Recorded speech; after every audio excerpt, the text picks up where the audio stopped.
እምነት ደብዳቤ ከሆነ ምግባር ደግሞ ማህተም ነው። ዛሬ ያገኘነው እግዚአብሔር የለም። ሃይማኖት በውሳኔ የሚገለጥ አይደለም። ሰዎች ተሰብስበው የሚወስኑት አይደለም። የተገለጠ እውነት ነው። የተገኘ ሐሳብ አይደለም። የተወሰነ ሐሳብም አይደለም። ስምምነትም አይደለም። ሃይማኖት ወስነን አናውቅም። ሃይማኖትን ተስማምተን አልሰራንም። ሃይማኖትን ፈልገን አልተገኘንም። ሃይማኖት ተገልጦልን ያዘ። ከዚህ በኋላ ሌላ መምህር አይመጣም። የመምህራን ማህተም ኢየሱስ ክርስቶስ።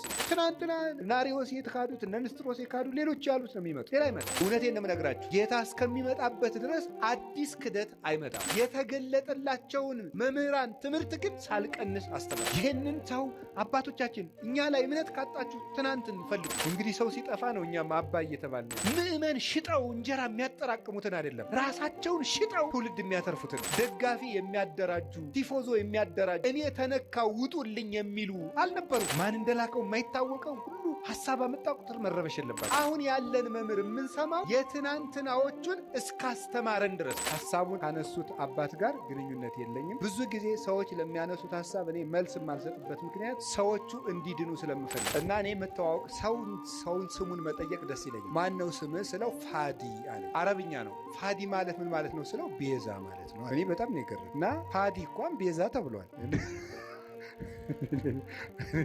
እውነቴን እኮ ነው የምነግራችሁ ማለት ነው።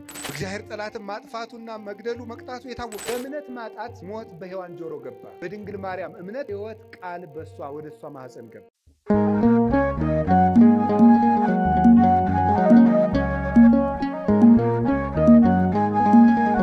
በስመ አብ ወወልድ ወመንፈስ ቅዱስ አሐዱ አምላክ። በስመ አብ ወወልድ ወመንፈስ ቅዱስ አሐዱ አምላክ። በስመ አብ ወወልድ ወመንፈስ ቅዱስ አሐዱ አምላክ። ቅድመ ዓለም የነበረ ይህንን ዓለም በካህሊነቱ የፈጠረውን ዓለም በቸርነቱ የሚመግብ ሥጋችንን ለብሶ ተዋህዶ ተሰቅሎ ሞቶ ያዳነን ፈጣሪያችን መድኃኒታችን ኢየሱስ ክርስቶስ በልቡናችን አስበን በአንደበታችን ተናግረን ስለማንፈጽመው ቸርነቱ ከባሕሪ አባቱ ከአብ ከባሕሪ ሕይወቱ ከመንፈስ ቅዱስ ጋር አንድ ለምትሆን መንግሥቱ ክብር ምስጋና ይግባው።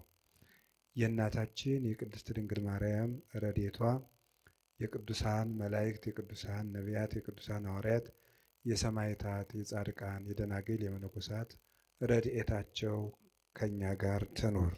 ሊቃውንተ ቤተ ክርስቲያን፣ ካህናት